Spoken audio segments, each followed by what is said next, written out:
What's up everyone, Chris here. Welcome back to another video where today we are checking out the 2022 Santa Cruz Heckler. Now I have done a brief video on this before, but in this one we're actually going to get to ride it and take it on trails for the first time. This is going to be something fun we get to experience, as it's a more trail ready e-bike compared to some of the other things we've ridden. With the new Shimano EP8 motor, it is just fantastic feeling, and that 29 on the front and 27.5 on the back makes it feel like a very, very agile bike.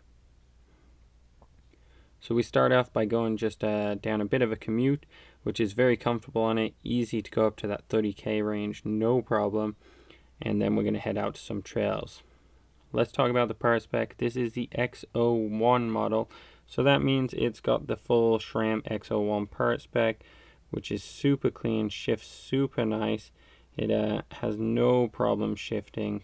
Like I said, it's the EP8 motor, and that pushes that weight really far forward, especially with that 27.5-inch wheel on the rear and a 29 on the front. The Pike fork responds so nicely. With this being the X01 model, it comes with carbon fiber handlebars and the reserve wheel set, which is just fantastic. That lightweight handlebar is really nice to hold on to, takes away that vibration. The overall frame is the CC carbon, so it's really lightweight, especially for an e-bike.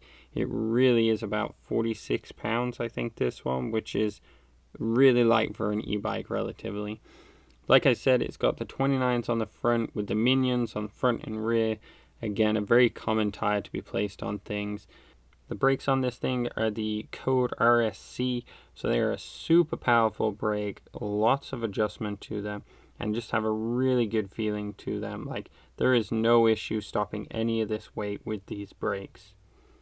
It comes with the Kashima coated dropper post from Fox, which again works really well. Has the Fox dropper control as well, and it has some really nice Shimano buttons to control the up and down on your left hand drive. You have 3 modes with Boost, Trail, and Eco, Boost being the highest, Eco being the lowest, and Trail being the most dynamic and drastic change throughout it. As I blast through these trails, I've rode all these trails before, and this is honestly way faster. So as I'm trying this, I'm flipping between the modes, using the controls on the left hand side. It's really easy to change things. You've got good grips on there, which are just the Santa Cruz ones, but they have such a nice soft tacky feel to them. This section here I'm normally pretty fast at, but not this fast. And when you're in boost mode, it only takes a quarter of a pedal when you're flowing to really kick in an extra little kick, essentially.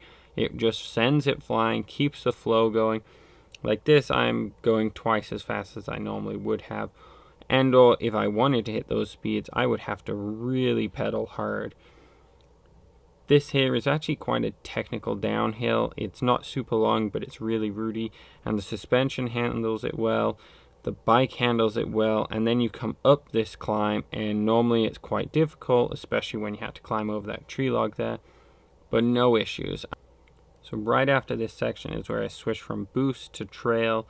Through here it just flows really nicely. It's hard to see in the footage, but it's relatively flat. It's not super fast there. But again, with the boost, it's just so easy to do a couple pedals, get that power down, and you are flying. You're going 3 times as fast as you would have. And then this tight technical turn, super easy. Although it is natural feeling, it's not crazy out of control, like it doesn't want to flip me off the back or something like that. It's just easy to ride. As you drop down to the trail mode, you can see it becoming a lot more efficient through the climbs, where you're putting in a little more effort until all of a sudden it takes over, and it does have a lot less kick compared to the boost mode in the regular kind of pedaling effect. As we go down this trail more and more, it's feeling really comfortable. These switchbacks I've done here are super easy to do. Honestly, I don't really feel any different than when I was on a regular bike, and having a little extra pace is really enjoyable. Again, in the trail mode, it's not uncontrollable. It feels very natural. The biggest thing would just be getting used to going this much faster than I would have. Obviously, this is going to be different for everyone. For me, I am in a relatively good shape. I don't need assistance in really any which way. Just assistance is an added feature to me where I could potentially do more riding in the same amount of time frame, or commute to the ride a lot faster and then get back.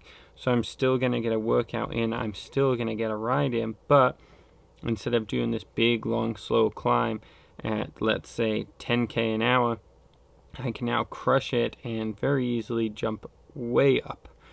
You can kind of see the speedo there. That display is really nice, easy to see, but low profile. When you're riding it, it's just there, it's not in your way. You do get a little graph showing you how much electricity is kind of being applied at the moment. On this climb here, it doesn't look super steep because of the footage, but it is a slow climb. You'd normally be half that speed, I'd guess, and this makes it very easy. You do breathe harder, like I'm not doing nothing here, it is actually making me work, but otherwise, apart from that, it's just taking over. It's doing the hard bit for you, so you're able to ride longer or further, or just do more in a shorter amount of time. It doesn't matter what you do with this bike, this is the best feeling electric mountain bike I have ever ridden. It definitely has a lot of design to it.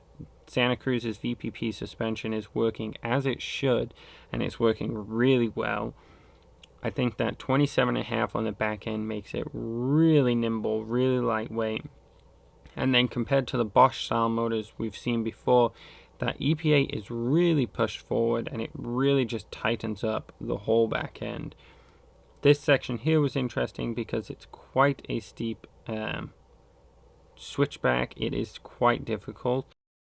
And then you come down it, hop over this bridge, and normally it's fairly slow climb back up, but as you can see, with very little effort, I'm just whipping off. It's really enjoyable to keep that pace, especially on the open stuff. You can really just fly with it. And all this stuff here is kind of rougher terrain, but it's just really easy to just keep going. I've already made it over to the second ridge, and it's just an enjoyable ride. Again, doesn't feel like an electric bike. I don't feel like I'm being kicked back and thrown around. It just feels like it's working really well, and I'm back already. Here we did some testing, so this is actually quite a steep climb. Right there as I went by, I'm actually in boost mode, and I'm just going to see how fast or how easy it is to get up the kind of steepest hill I could find. It's not super clean, it's not well cut, it's not smooth, so this is like an excellent point to try. And what's interesting is it was still difficult. I was still breathing quite hard. You do have to put in a good amount of work. As you can see, we're not going crazy fast there, and it was starting to lift up the front end a little bit, like the torque of the motors was trying to overpower me in a way that much. And then when you come back down this super steep road, it's actually super smooth. It's a little scary how easy it is to ride this thing. It is honestly a lot of fun. I do it again here in trail mode, so as you can see, even going by the camera, I'm going by slower. And this is not me fatiguing or anything, this is just literally that difference in the modes. There is that less power in trail mode when you're kind of giving a relatively good effort than there is in turbo mode. The overall power can hit there, and it's tweakable with the Shimano app, but it's just not there all the time. It's only there for emergencies.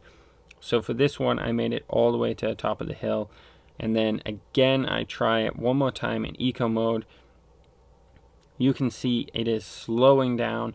I am not going very fast here, and it did feel like more effort. Each time I had to drop the gears again and again and again.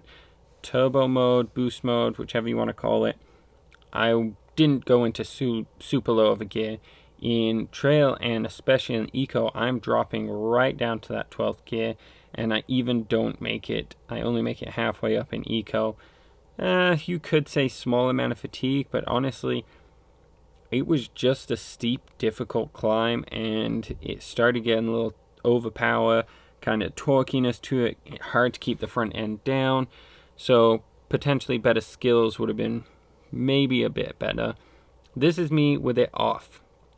As you can see, it is that much slower. You do feel a bit of the weight of the bike at this point.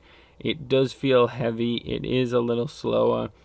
And that's how steep this hill is. Like, you were in 1252 tooth, just slugging it out. And then remember, you also have quite a big chainring on the front of these e-bikes in comparison to what you would have. So it is relatively easy, but it's a little different than just doing a regular bike up here.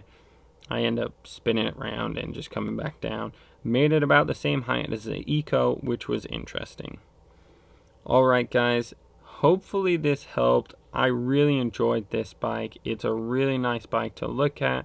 Santa Cruz has done an excellent job on it. It works well and it just rides superbly.